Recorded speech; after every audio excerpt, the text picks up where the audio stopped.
tahu Kau selalu setia.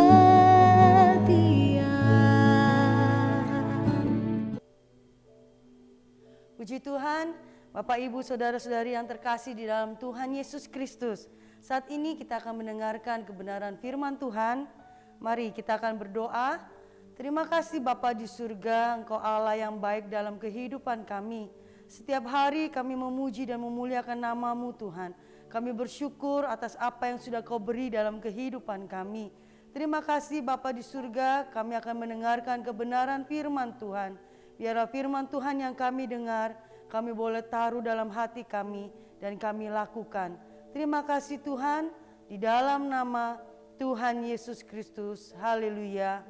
Amin. Puji Tuhan, Bapak Ibu, Saudara-saudari yang terkasih dalam Tuhan. Mari kita buka Alkitab kita di dalam Filipi pasal yang kedua ayat yang keempat.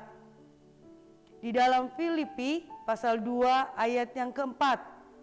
Dan janganlah tiap-tiap orang hanya memperhatikan kepentingannya sendiri, tetapi kepentingan orang lain juga. Sangat jelas saat ini Yesus mengingatkan dalam hidup kita untuk kita tidak egois, untuk kita tidak mementingkan kepentingan kita sendiri. Di dalam Filipi pasal 2 ayat yang keempat, janganlah tiap-tiap orang mementingkan kepentingannya sendiri. Salah satu latar belakang mengapa Paulus menulis surat untuk jemaat di Filipi, mari kita buka di dalam Filipi 1 ayat yang kelima. Aku mengucap syukur kepada Allahku karena persekutuanmu dalam berita Injil mulai dari hari pertama sampai sekarang ini. Paulus mengucap syukur karena jemaat di Filipi memiliki persekutuan yang kuat. Itulah yang mendasari Paulus untuk mengingatkan agar jemaat di Filipi terus untuk memiliki persekutuan yang kuat. Jangan sampai menjadi jemaat yang egois atau jemaat yang mementingkan diri sendiri. Timbul dalam pikiran kita, apa yang menyebabkan orang mementingkan kepentingannya sendiri. Yang bisa saya catat ada 3, yaitu yang pertama, yang menyebabkan orang mementingkan kepentingannya sendiri yaitu ekonomi. Keadaan ekonomi yang sekarang mengalami keguncangan. Banyak yang di PHK, banyak usaha-usaha yang mengalami penurunan bahkan sampai tutup. Keadaan ekonomi yang seperti sekarang ini yang menggoncangkan iman percaya kita kepada Tuhan dan juga membuat anak-anak Tuhan menjadi mementingkan kepentingan diri sendiri. Keadaan ekonomi yang sulit jangan menjadikan kita sebagai pribadi yang egois atau pribadi yang mementingkan kepentingan kita sendiri. Contoh menjadi pribadi yang untuk mendapatkan keuntungan, menjadi pribadi yang untuk mendapatkan hasil yang besar, kita melakukan berbagai cara yang tidak berkenan di hadapan Allah. Usaha yang curang, kita menipu sana sini. Tetapi perlu kita ingat, biarlah kita menjadi pribadi yang tidak mementingkan diri sendiri. Janganlah kita melakukan usaha yang curang, menipu sana sini untuk mendapatkan keuntungan kita sendiri. Tetapi biarlah keadaan ekonomi yang seperti sekarang ini, tapi membuat kita lebih memperhatikan orang lain dalam kehidupan kita. Melakukan usaha yang baik, bekerja dengan yang baik. Berlarilah, berusaha, bekerja di lintasan kita sendiri. Jangan sampai hanya karena keadaan ekonomi yang kacau, kita membutuhkan dana yang besar untuk kehidupan kita, tapi membuat kita menjadi pribadi yang egois. Membuat usaha orang lain jatuh, tapi biarlah kita menjadi pribadi yang berkenan di hadapan Allah. Yang kedua, saya atau aku. Di zaman sekarang, apalagi dengan adanya pandemi, banyak orang yang menjadi mementingkan diri sendiri. Semua bertumpu pada diri sendiri. Semua serba aku, semua serba saya. Sedikit-sedikit yang diminta adalah perhatian. Aku, dan aku. Rasul Paulus mengingatkan untuk setiap jemaat yang di Filipi, janganlah mementingkan diri sendiri. Begitu pula Tuhan Yesus mengingatkan dalam kehidupan kita saat ini, janganlah kita menjadi pribadi yang mementingkan diri sendiri, menjadi pribadi yang bertumpu pada aku, saya. Setiap saat saya yang minta diperhatikan, yang minta lebih diutamakan. Bapak, Ibu, saudara-saudari yang terkasih dalam Tuhan, di dalam sebuah keluarga ada orang tua, ada anak-anak.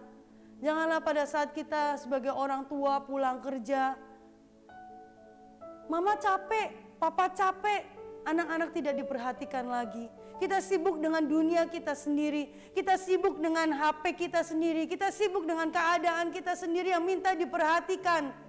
Kamu gak tahu kalau mama capek, kamu gak tahu kalau papa capek. Satu hari mereka tidak bertemu dengan orang tua. Orang tua datang, mereka ingin bercengkerama, ingin bercanda, ingin bersama-sama. Tetapi apa yang mereka terima? Mereka melihat orang tua mereka hidup dalam dunia orang tua sendiri. Itulah yang menjadikan anak-anak sekarang menjadi pribadi yang mementingkan diri mereka sendiri. Menjadi pribadi yang bertumbuh dengan kepentingan diri mereka sendiri. Saya yang minta diperhatikan. Dalam keadaan seperti ini, anak-anak butuh perhatian dan kasih sayang.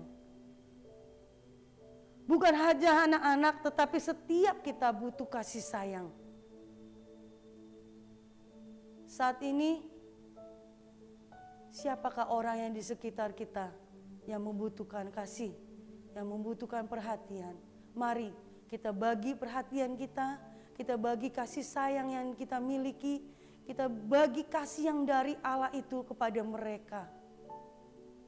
Dan yang ketiga adalah siapa Dia. Ini yang paling sering muncul dalam pikiran kita, dalam diri kita. Siapa Dia? Orang yang egois adalah orang yang sering menganggap orang lain lebih rendah dan tidak berharga. Dia itu siapa? Kalau dia menguntungkan buat saya, baru saya kasih perhatian. Dia itu siapa? Kalau dia lebih tinggi dari saya, menguntungkan buat saya, baru saya kasih perhatian saya kepada dia. Sungguh inilah yang terjadi saat-saat ini. Janganlah kita menjadi anak Tuhan yang memikirkan kepentingan kita sendiri, melihat orang lain sebelah mata. Tetapi biarlah kita menjadi anak-anak Tuhan. Mari kita saling memperhatikan, mari kita saling mengasihi, mari kita saling menolong. Tidak lepas siapa dia, kita menolong orang lain. Jangan kita menolong hanya karena orang itu memiliki harta yang banyak. Jangan kita menolong orang itu karena dia menguntungkan buat kita. Tapi biarlah kita mau merubah pikiran kita, pola pikir kita saat ini. Tuhan menginginkan kita menjadi pribadi yang memiliki pemikiran yang baru.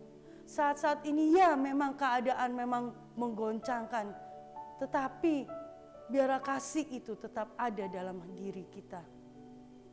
Biarlah dalam keadaan seperti sekarang menghadapi COVID-19, menghadapi keadaan zaman akhir ini, kita menjadi pribadi yang tidak mementingkan diri kita sendiri. Tetapi menjadi pribadi yang peduli dengan orang lain. Menjadi pribadi yang menebarkan kasih sayang, menjadi pribadi yang membagi cinta, membagi kasih dari Tuhan Yesus. Kadang kita tidak merasa, tetapi Tuhan Yesus mengingatkan saat ini.